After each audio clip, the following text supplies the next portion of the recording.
Hi everybody, this is your announcement for Philosophy 101G, Introduction to the Art of Wondering. Today is September 24th, and we are in week 7 of our semester, which puts us about the halfway mark. And I am going to submit midterm or early performance grades into my NMSU, so you will be able to see those grades later this week. And they are basically the grades that you see now in Canvas. Okay, so there shouldn't be any difference. So you have had access to your grades for the whole semester. So there shouldn't be any surprises. Okay, so just want to let you know that's going on. All right, so first of all, I want to talk a little bit about your visual interpretations that you just completed on Descartes' Meditations on First Philosophy.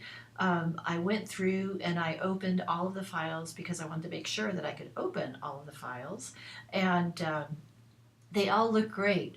There's a number of really wonderful hand-drawn pictures, which are awesome, good PowerPoint presentations. So one even has music with it. So when you click on that one, make sure you watch it as a slideshow so that you can hear the music. Okay, because it's very nice. So, but anyway, I really appreciate the effort that everyone put into your presentations. I know that's I can see for many of you, you worked very hard on putting those together, and so I'm looking forward to looking at them very carefully when I grade them this week. And also your summaries and your discussion questions. The conversation looked very interesting as well about the mind and the soul and the body and doubt. So where do you stand now? Are you doubting everything you've held true?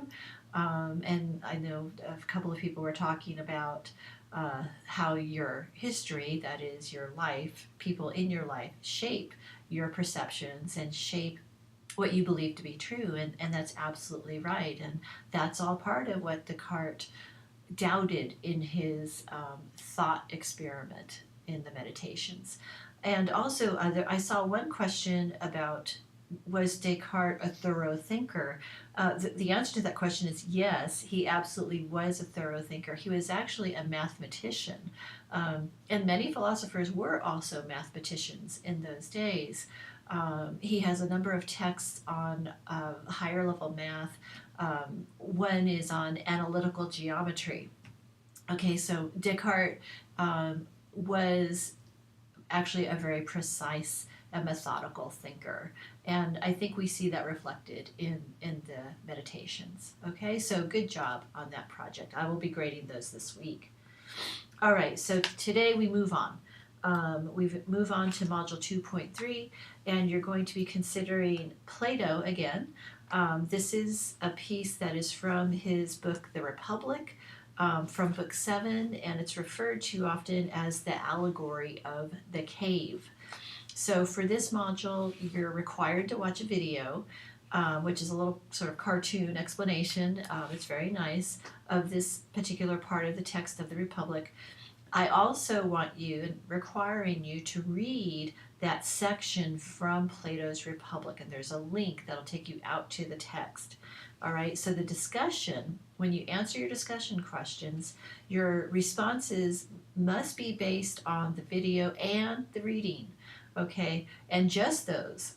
So please don't go out and try to Google for answers, okay, because they won't be consistent with what I've required you to read and watch for this module. Sometimes students get into that habit, and it's really not helpful, and it ends up just hurting you and the score that you earn. Okay, so that's what we're doing for this week. The discussion is due on September 30th, so you'll want to get your first post in no later than this Friday, the 28th. Okay, so we have a bit a more relaxed week this week than you had last week, so I hope you enjoy that and really think about this allegory of the cave and education and what the process of education does and what kind of impact it has on you, because that's what this is really all about. That's what the allegory is all about. A little preview there. little spoiler. Okay. All right. So if you have any questions or concerns, please, you know where to find me. Send me email in the inbox on Canvas, and I will respond. And again, communication is really important. Okay?